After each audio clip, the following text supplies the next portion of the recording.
Hey, welcome back everyone. Got a new project today and mixing it up with a little something different. We have a little bit of grading work to do and some piers to put in place at this old alley house. I'll swing around, take a look. Don't know what year it is, definitely 1800s. Been vacant for quite a while and we'll get rehabbed for a new apartment. So, gotta start back here. So that'll involve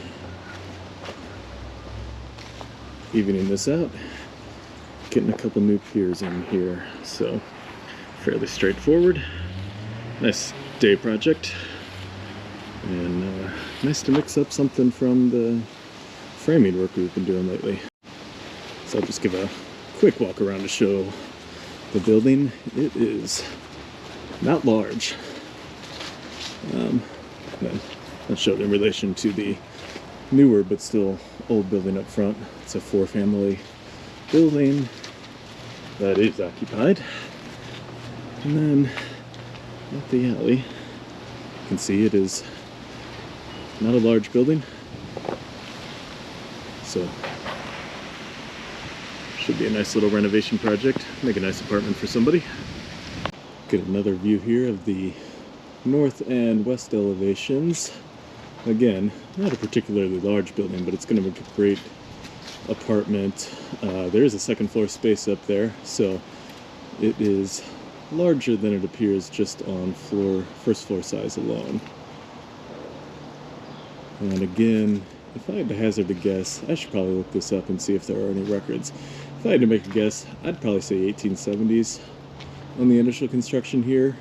There are a couple alley houses that definitely look like they predate the rest of the construction around here. So first round of development, and it survived to today after years of vacancy.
Not sure what this is from.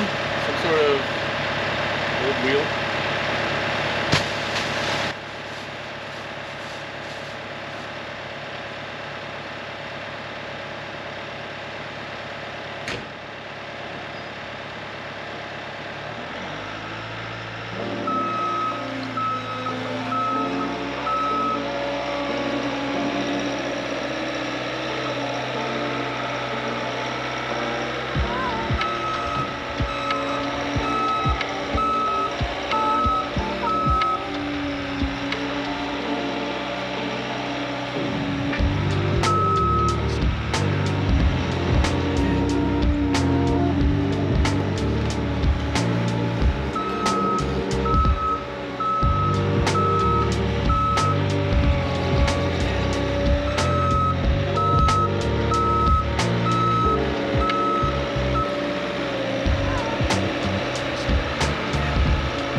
Alright, so not a big project for the Bobcat, but that is actually the first paid project I've had for that, and I've been making payments for a year, so that's nice. Good business investment. We thought we had more projects for it. I've had plenty of personal use, but good to get it out. I was taking it slow. I'm still not quite used to the T66. I don't have a ton of seat time yet. We used to have an S185 that was hand-foot controls from 2015 to 2022, and we got a lot of use out of that, and that's kind of what I'm still used to. But you know, slow next to an old building, don't want to knock into it. Slow is good, and good is fast. So we got the grade mostly sloping away, needs a little touch of handwork, and then we need to dig 2 pier holes up there. So that is the main part of the project, getting the 2 piers in, getting them inspected, and then getting concrete in place. So we'll get started on that part now. Everybody's favorite thing, post hole diggers.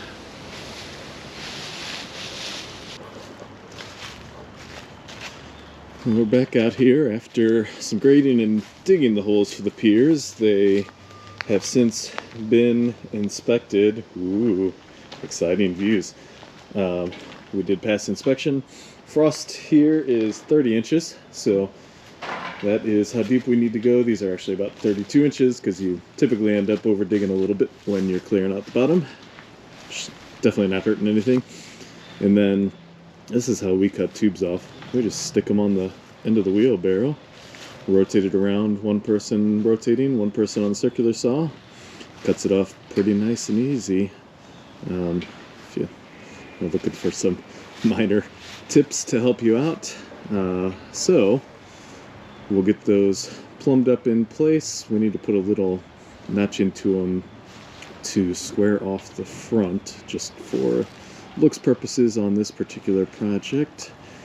And then time to fill them up with concrete. Everybody's favorite thing, hand mixing concrete. And that's a wrap on the concrete. Went all right.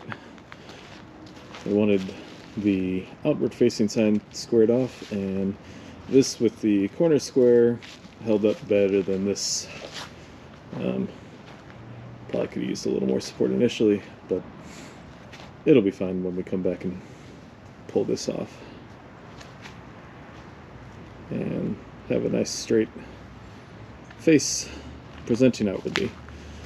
So we will check in a couple days. Tomorrow is Thanksgiving, so we will definitely not be here. So it's a wrap for the moment. Well, we're all finished up out here at the pier project at the alley house. Take a look at the finished product here. Just pulled the tubes and the straight form pieces off, backfilled a little bit around them.